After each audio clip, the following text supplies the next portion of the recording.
Well, good evening, Colorado and the Rocky Mountain Mile High region. What is up? It is a special edition of Orange and Blue today and Denver Sports Tonight. Cecil, Lammey, and Andrew Mason. Mace, we've got to talk about this Baltimore game now with more Lamar Jackson as we get confirmation from himself today saying like, yeah, of course I'm going to play. I just needed some rest. He needed 2 days of rest. And now we know Lamar Jackson will be out there for the Baltimore Ravens. 2 days of rest, and the thing is, missing Wednesday is usually something that's pretty easy to work around. It's when you get into Thursday that you start doing a lot of game planning type stuff. A lot of teams like to do situational work on Thursday, and then Friday is kind of your rehearsal. It's the shorter of the practices. So he certainly got the mental work in, but he did miss a key day of physical work. And look at this in a couple of ways. It could be that, yeah, Lamar Jackson having the usual bumps and bruises that seem to define him at some point every season, but also don't forget with this Baltimore Ravens team, this is a pretty tough moment for them facing the Broncos and then turning around and facing the Bengals on Thursday night after this.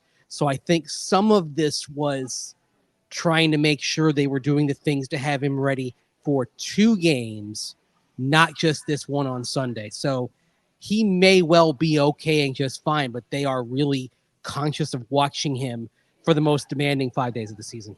We got to talk about Vance Joseph yesterday because he pretty much said what they're going to do, Mason. We'll go through the clips and we'll play them about spying, which I thought was very important. But basically what VJ said in a nutshell, Mace, is that they're going to be aggressive, and I love hearing that from the coach. Go right to him. We talked about it on the offensive side that you need to come out and be aggressive and attack on that first series. Don't be timid. This is, I'm going to quote former Ravens coach Brian Billick. You don't want to tiptoe into the lion's den. You want to go in howling and screaming like a banshee and asking, where's the son of a bleep? Look that up. That was like a thing that he said during the 2000 playoffs. Okay. When they were going into Tennessee back when the Ravens and Titans were in the same division. And boy, I got a lot of fond memories of watching those games. I think everybody who loves power football remembers and was around then has fond memories of those games. Right. But this is the kind of attitude you need to have. Don't be timid. And also the thing is, attacking, it's worked for the Broncos. The old cliche, if you get to the biggest dance of the year, you dance with the girl who brought you, right? That's it. This is not the time to go playing Charlie mess around and trying something new. This is where you got to play the hits, play what you know. Even though it may cause some problems, you may surrender some plays because you're aggressive, but you have to bet on your aggression also creating some plays. This might be the type of game where success is giving up 24 points, 3 touchdowns, a handful of explosives, but also getting a couple of takeaways because you're aggressive. Yep. The aggression will come through, a couple of takeaways, couple of stops, getting help from the offense. That's coming up in the next segment.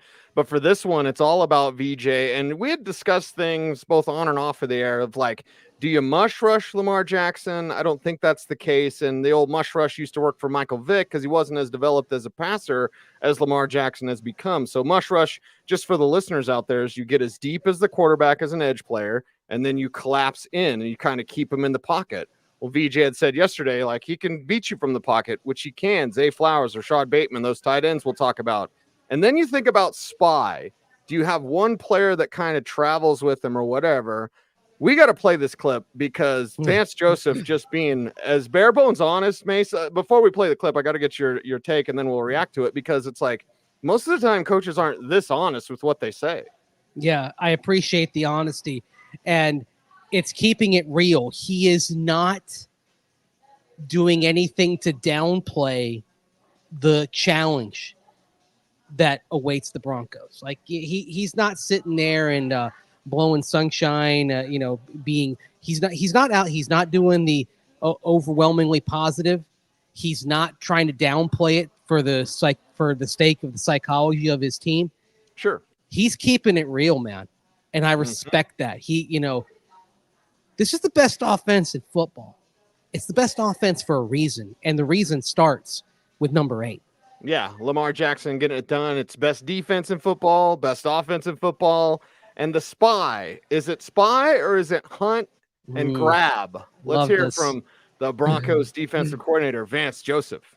The positive, obviously, signs of a spy is when he does run, you can kind of track him down, right? But having the right person who can catch him, that's an issue, right? Because he's the fastest guy on the field for the most part.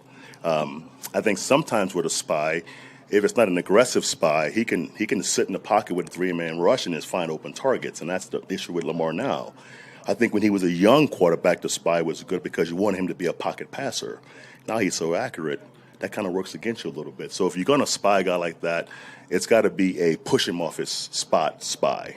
Not just linger and let him sit in the pocket and make completions, but kind of push him one way and then go grab him spy.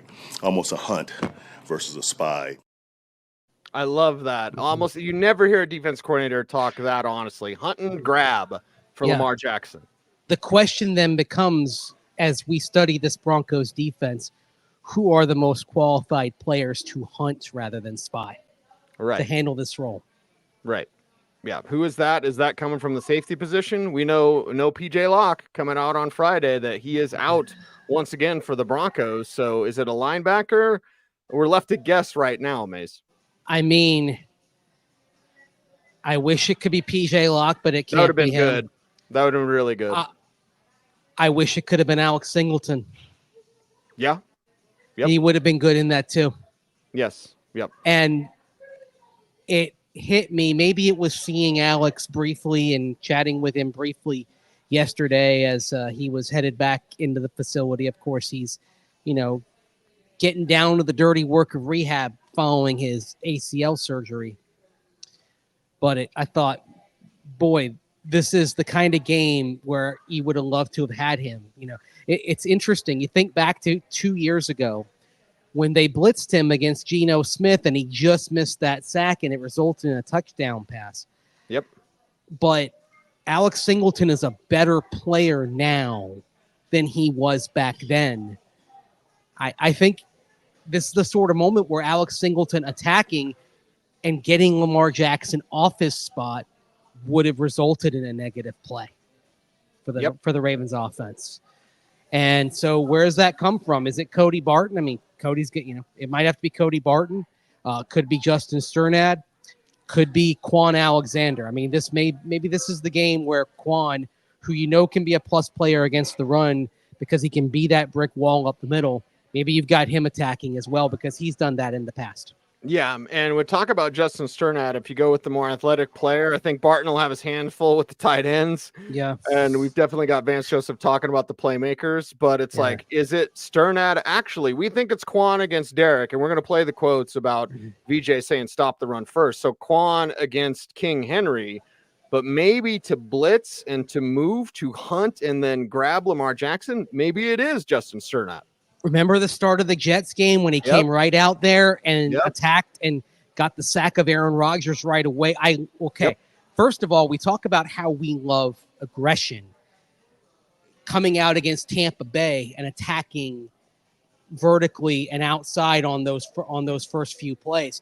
Well, then a week later, you go to New York and you attack Aaron Rodgers with the guy who has just been thrown in the starting lineup. So you do two things. Number one, you set the tone for the entire defense. Number two, with a player who's just getting comfortable with that role, you involve him right away.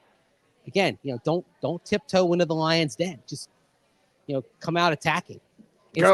Instead of waiting for it to come to you, you come to them. You put it on your terms. Yep. And it's an overall philosophy that I think the Broncos would be wise to take into everything they do in this game on Sunday. Take it to the Ravens. Don't wait for them to punch. You punch them. Yeah, does it mean that when you punch, you might get caught off balance if you whiff and then they punch you? Yeah. But you know what? Until the end, you can get back up. Yeah, exactly. One punch shouldn't. And you know what? You're a 5-3 team. You've won 5 of your last 6 games.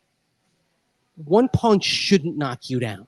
Well, and I'll mention they have the same damn record. They started the same damn way, 0-2, and everyone acts like this is some sort of, and Kansas City is undefeated, and they're a little bit different. I don't want to say they're a fraudulent undefeated team, as somebody on TV said that, and I was like, we don't have to do First Take or fake ESPN in every damn show, do we? Like, it's not, they're undefeated, okay? That's what we're talking about. But it's like people act like Baltimore's this monument, mammoth, and never get them. And like, you can get them. You're the same team. You're just built opposite. Yeah. Well, the other thing is, I think the reason why people say Kansas City might be a fraud is because they have an anti-defense bias. It's like if you're not putting up a whole bushel of points every week, somehow you're illegitimate.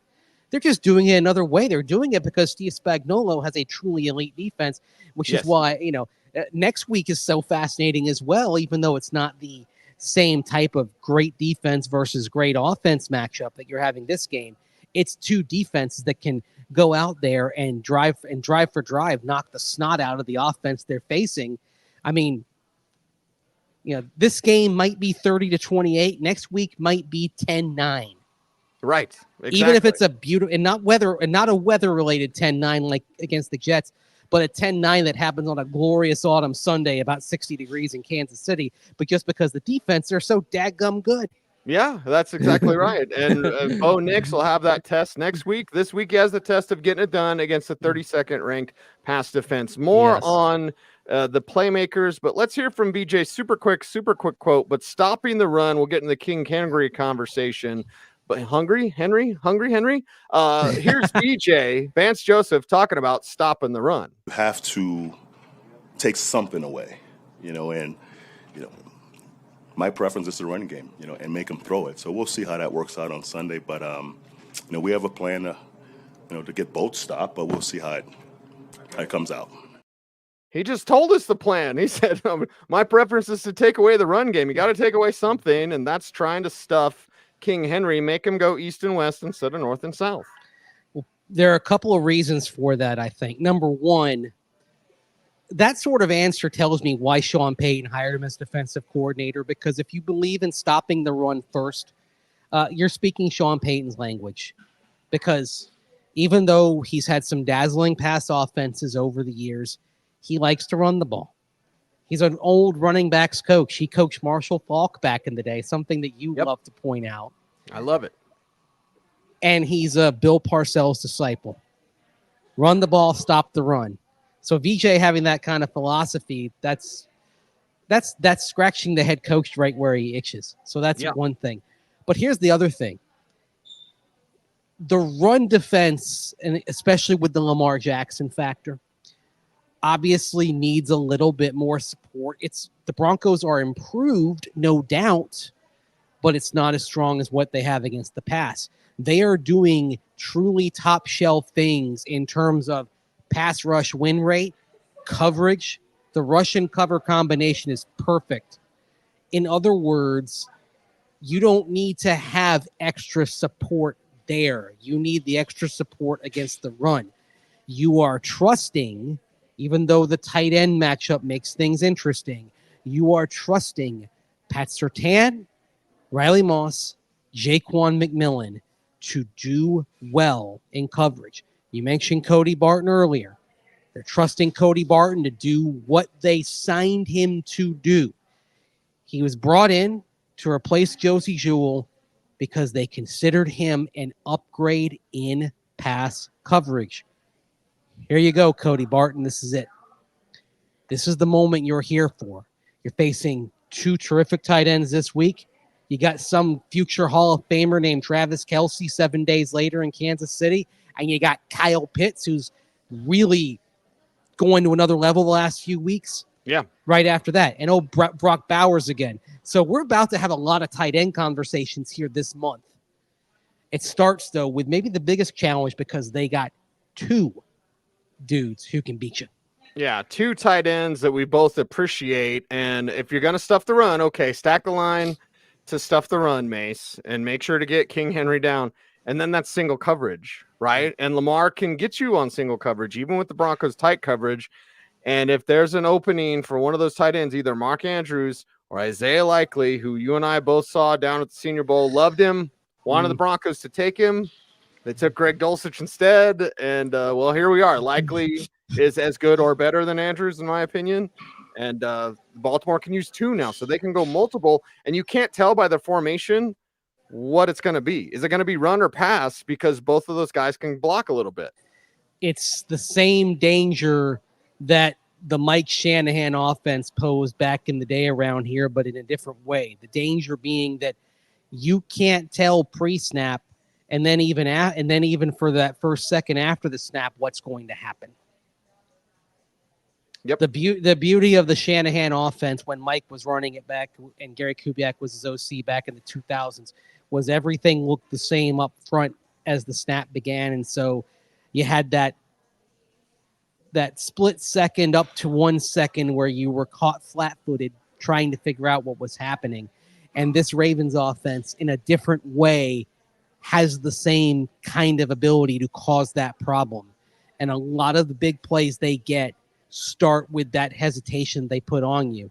Now, how do you get around that? Well, if you have your corners locking down their targets on the outside, it starts with that. You've taken a couple of options away.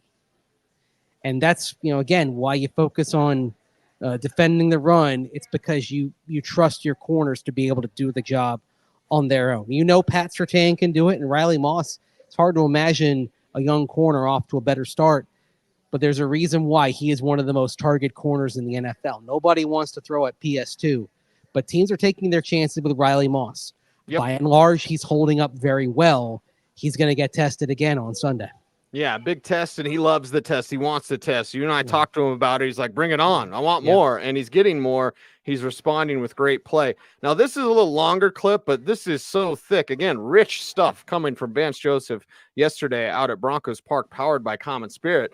But here's VJ talking about all of Baltimore's playmakers. It's really challenging. Obviously, this league's based on having good players, having a good scheme, but they've got playmakers everywhere.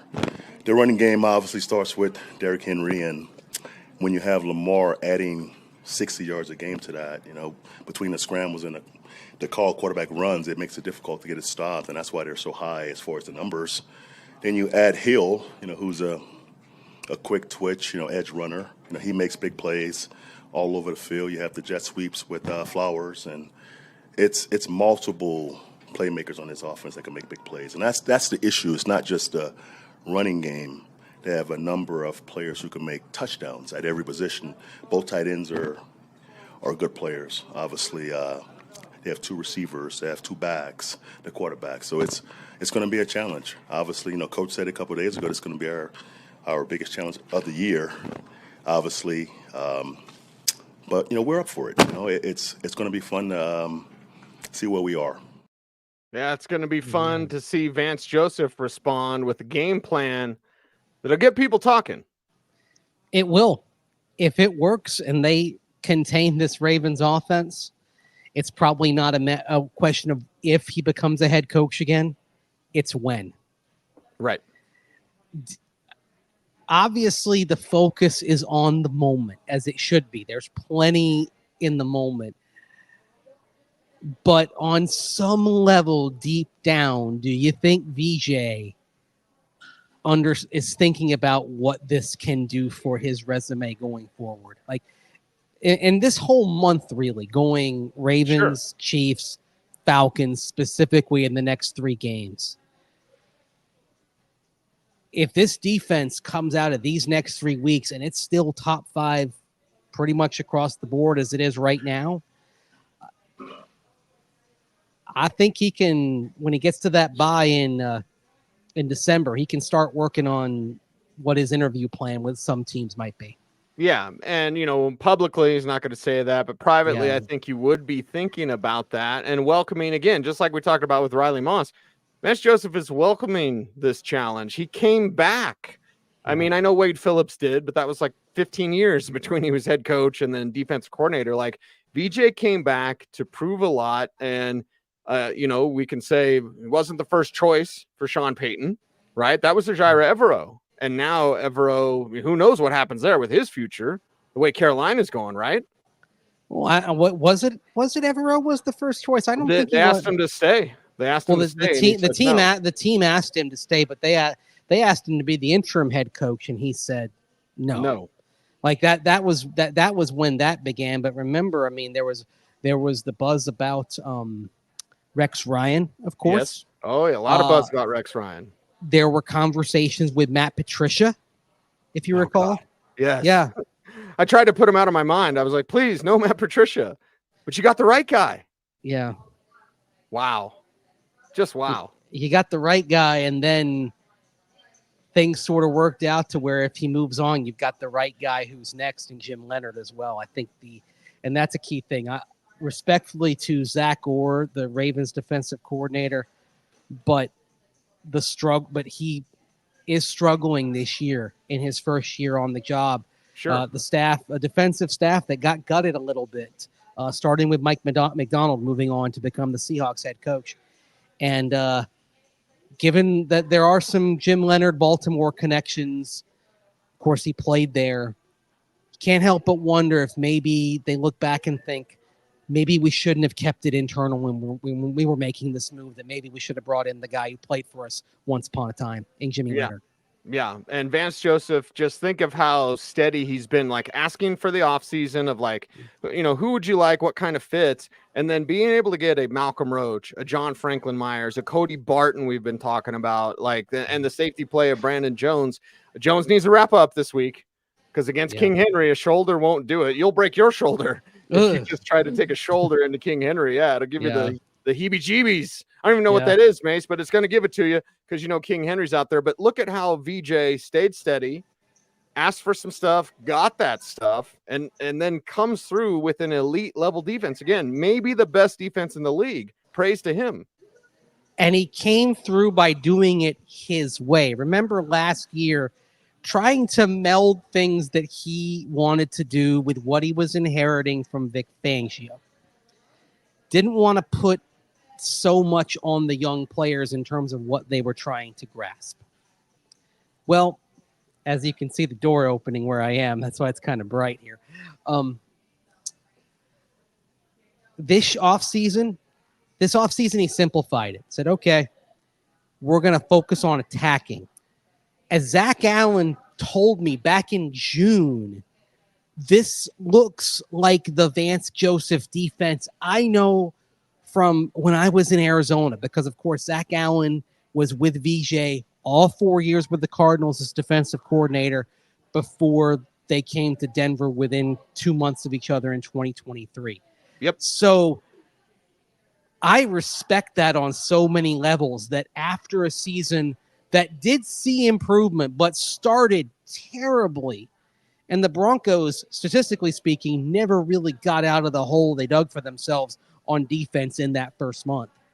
And even in December, the limitations were shown when they went to Detroit and they got shredded by a Lions offense that, very similar to Miami back in week 3 of last year, had too many weapons for the Broncos to handle. He decided, I'm not going to wait for the opponent to attack me. I'm going to attack them. And that's what VJ wanted to do. Where did he learn that, by the way? Big part of that is what he learned from Wade Phillips when he worked under Wade back in Houston a decade plus ago. Yes. And that, to me, it kind of touches my heart watching this defense, Cease, because I haven't been this excited about a defense since Wade Phillips was running it. And the fact is that VJ, he's putting his own spin on it, but a lot of this is what he learned from Wade Phillips. It fits in Broncos history now. It's like, okay, respectfully to the last few years, this team isn't a lay back in zone and drop your edges into coverage team. No, this team is a get after it, attack. That's the legacy of the Broncos defense. It's what they've always done when they've done best. Take it to you. Yeah, and I don't care if they call them the New Orange Crush, the Anonymous Crush, whatever they say, they're crushing out there. Go be the aggressor. As the players have told us all offseason, VJ, it's really aggressive. It's super aggressive. Yeah, they're going to be aggressive. It is Denver Sports Tonight, also a Saturday edition of Orange Blue Today. You're getting a preview of this Friday night on 104.3 The Fan. He's Andrew Mason. I'm Cecil Lammey. We got to talk about Bo Nix. what to expect from Bo Nix. Baltimore's pass defense is 32nd in the league. So does Bo get his first 300-yard game of the season? We'll talk about all that and more coming up next. That's right. Welcome back, everyone. It is Denver Sports Tonight, also a special edition of Orange and Blue today. Cecil, Lammey, Andrew Mason talking about Bo Nix. Bo almost had his first 300-yard game against Carolina, and some may think there's no way he could do that now against Baltimore. Well, Baltimore's pass defense is worse. Now, numbers can lie, Mace. We know this, and stats can lie, and their pass defense is so terrible because injuries, too. Teams get behind and have to throw, so that, inflates the stats on one side. And also teams, they keep throwing the ball against them because the run defense, like, hey, you can pass on them all day. Teams are going to pass on them all day. That means good things for Bo Nix. Yeah, the Ravens are averaging just a couple of biscuits shy of 300 passing yards allowed per game. Teams are getting behind and they're attacking. Of course, another thing that comes into play, especially in the over the course of the season, let's look at the quarterbacks that they faced the last 4 weeks, Cease. Now, last week, the Ravens lose to the Browns and Jameis Winston. We won't call Jameis Winston elite, but we can call him pretty good when he's in the right scheme. Oh, yeah. As he is with Kevin Stefanski in Cleveland, as he was when he got off to that great start in 2021 with Sean Payton calling plays for him. The week before, this is one of those games where the Ravens get ahead and the Bucs, with a good quarterback in Baker Mayfield, are throwing to get back into it. Of course, ill-advised throwing because the consequence of that was Chris Godwin's season ending in garbage time. The week before that, Ravens beat Jaden Daniels in Washington, but they still give up 253 yards through the air. The week before that, the Ravens win 41-38 overtime over Cincinnati, and the Bengals have nearly 400 passing yards, 371. So there's some quality quarterbacks in there, no doubt. But Bo Nix, the last 4 weeks, is showing signs of becoming a quality quarterback himself. Offensive Rookie of the Week for October, and across the board, going from one of the worst quarterbacks in September, statistically speaking, to not one of the best, but certainly mid-tier in the NFL among starting quarterbacks in not only base level metrics, but advanced metrics. He's heading in the right direction, and here's a chance for him to continue that and build off of an extremely promising month that makes you start thinking the Broncos may well have their long-term answer that they've so desperately sought since Peyton Manning's retirement. They've needed it. They've wanted it. They may have it now. And Bo Nix knows what he's up against the Baltimore Ravens D. Here's what Bo had to say earlier this week. Well, I see a lot of teams having to go to the pass because they're down, by a few scores, and you can't chase points, but essentially that's what, they force teams to do. They get an early lead and teams stop running the ball on them, and, they have to go to the pass. So because of that, naturally teams are going to gain yards through the air if they're one-dimensional. So I think in saying that, we have to do a good job of staying balanced this game. Yeah, stay balanced, Mace. We'll talk about that in our next segment, our final segment here. But for me, it's also a healthy respect for that defense, not just player talk, right? And we talked to a lot of players this week in the locker room and at the podium, but it's no one saying like, yeah, these guys will be easy. They know they won't, regardless of what statistically they say. Yeah, now that being said, I think some of that, when you talk about how they perceive the Ravens, it is reputational. Oh, yeah, for sure. That's the thing.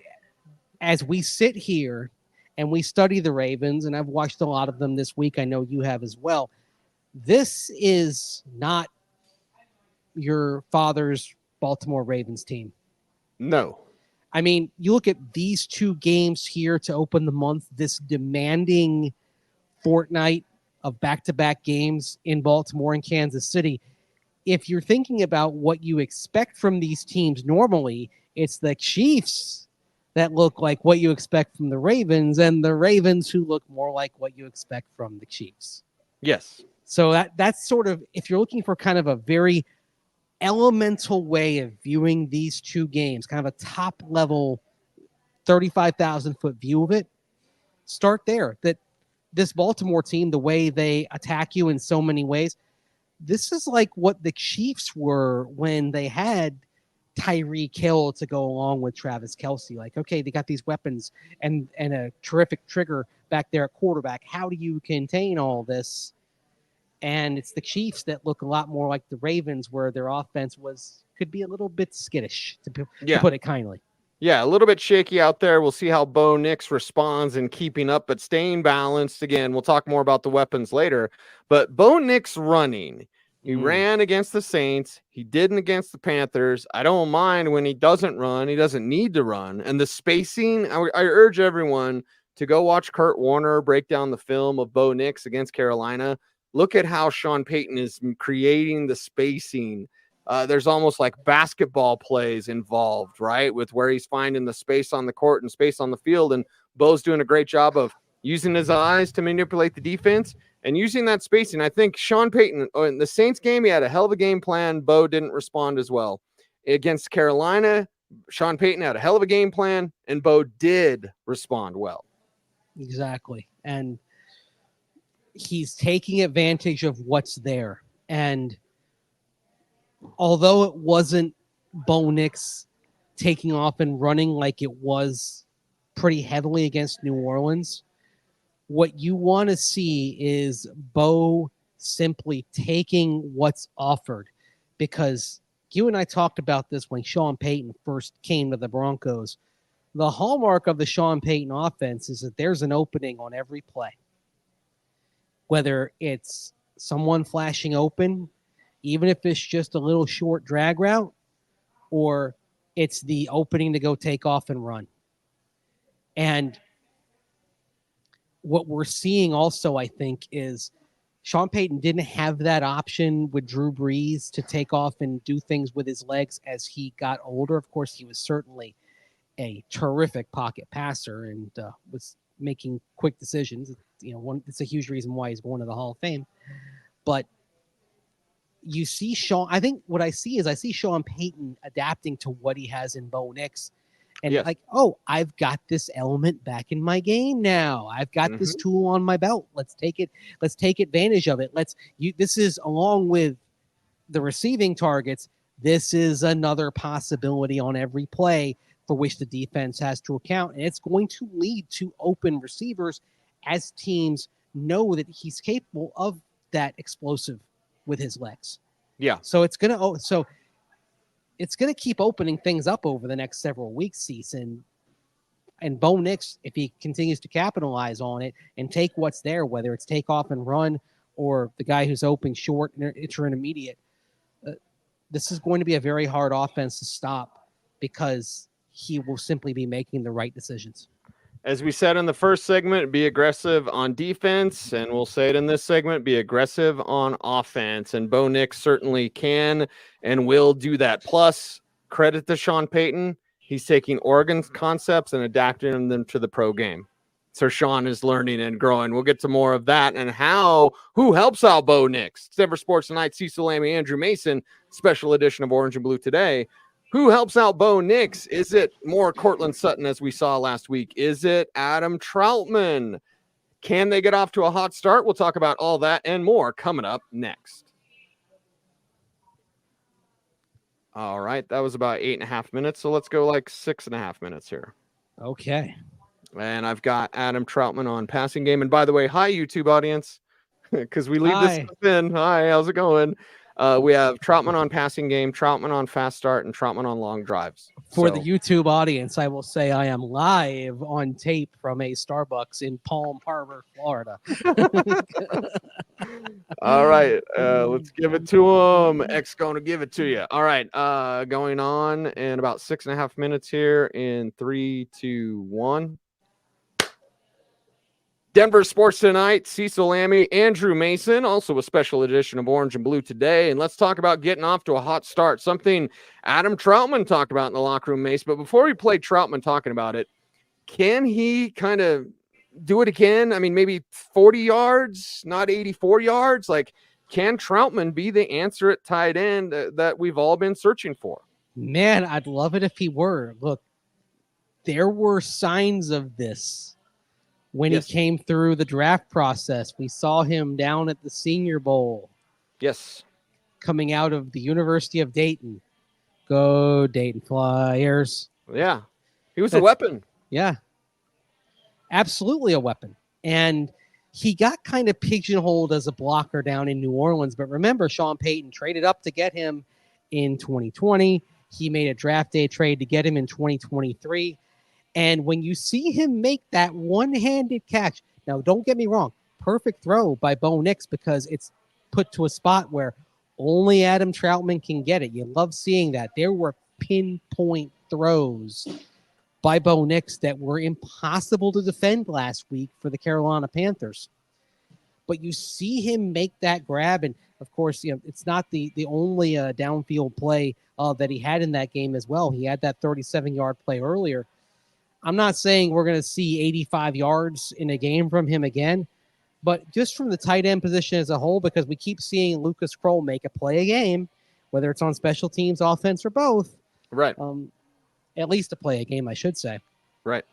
Can this tight end position give you 50 yards a game through the air as a collective? If you do that, you're talking about 800 yards for the season, and that's a pretty healthy total for the tight end position league-wide. If you get that, you're not San Francisco or Detroit or Baltimore, but you're doing okay as opposed to where you were most of this season and all of last year where you had the least productive tight end core from a pass-catching perspective in the NFL. As Bo Nix is figuring it out with Sean Payton, as we talked about in the last segment, these other guys, including Adam Troutman, getting more comfortable as well. Here's AT talking about the team getting off to a fast start. Yeah, absolutely. I think especially when you're playing away in a place like Baltimore with a team and an offense that's very, very talented, you have to get ahead early and can't really stall. Got to get into our playbook and get our plays rolling. So I would say that's pretty essential. Yeah, pretty essential for this team to get out there, get off to that hot start. And then we get to the, kind of run game conversation. Now, Baltimore's 32 against the pass, but they're number one against the run. But again, that stats lying because teams fall behind and have to pass, or teams just go, hey, we're having great success passing. Why run? So I think that number is a bit skewed. I think the Baltimore defense numbers are just skewed either way, too negatively for the pass, too positively for their run defense. So we get into the Javonte question as well. Jaleel McLaughlin doing more. I asked Joe Lombardi this week, kind of, what do you think about Jaleel? Maybe an expanded role. He's like, well, you're never going to give him 25 carries. Yeah, okay. But what to expect from Sutton, from Javonte, from Jaleel, from the other guys on this offense? I think it starts with getting some explosives out of them. Especially in this game where you want to force Baltimore to play on their heels a little bit. You mentioned Jaleel McLaughlin when you're rattling off names there. He was the more effective running back last week. Javonte Williams struggled. Unfortunately, Javonte, in terms of hitting the holes, it looked a little bit like it did in those first 3 weeks when he struggled to get out of the blocks. Didn't really get going until that Jets game. So Jaleel seems to be getting stronger as the season goes on. He too had a rough start, but he's starting to find his stride. I still want to see the Broncos get the ball to him in space in the passing game more than they have. That's something that for Jaleel this year, it was there. The potential was there at times last year, especially down the stretch when he became less of a tell, but it hasn't been there yet. That's something that I think if this offense is really going to unlock some things, it needs to be finding explosive plays from whoever. And if Jaleel is the guy that you find him from, then terrific. Marvin Mims Jr., you got to turn around and look for the ball. Troy Franklin, you got to stop letting it go between the wicket. The guy who still seems to be the one who seems to create the best threat of that is number 38. Yeah, number 38 in your hearts, number one, or number 38 on the field, number one in your hearts. He's Jaleel McLaughlin. Mace, before we're at her, too, no turnovers. No turnovers, Yes. Please. Don't have Grumpy Sean on Monday because you turned the ball over. And that's why he was Grumpy Sean this week for a piece of it, because 2 fumbles against Carolina. That's not going to get it done against Baltimore. Got to play a clean game as much as you can. Not good for business, not good for anybody when you have those 2 turnovers. The Broncos have only played 1 clean game this year, Cease, in terms of giveaways. That's all the way back in week 5 against the Las Vegas Raiders. 5 giveaways in the last 3 games for the Broncos. 4 games this year, including the first 2, and then 2 of the last 3 when they've had 2 giveaways. If it looks like that, unless the Broncos defense is forcing takeaways of its own, could be a long Sunday. And that's why I think that's why Sean Payton, he was hammering that so hard, just because he understands, we understand, you can make those mistakes against the New Orleans Saints and the Carolina Panthers, both teams injury riddled. You can't make those miscues against Baltimore, against Kansas City, against Atlanta. You're jumping up in class in the next 3 weeks. 3 teams that are likely to be in the postseason and could all make some significant noise. You got to do better than you have. Yes, that's right. You hear that sweet Ronnie James deal. You know that means we are out of here. It is Denver Sports Tonight, a special edition of Orange and Blue Today. If you're like, hey, what's OBT? Why is it a BFD? Well, check us out on YouTube. Just go on YouTube, type in Orange and Blue Today, or type in Denver Sports. Go and subscribe to our channel. We certainly appreciate you. Appreciate Dante, as he's the man of the box. Mace, travel safe to Baltimore. I am Cecil Lammey saying, thanks for listening, everyone. Stay tuned, and would you please stay frosty?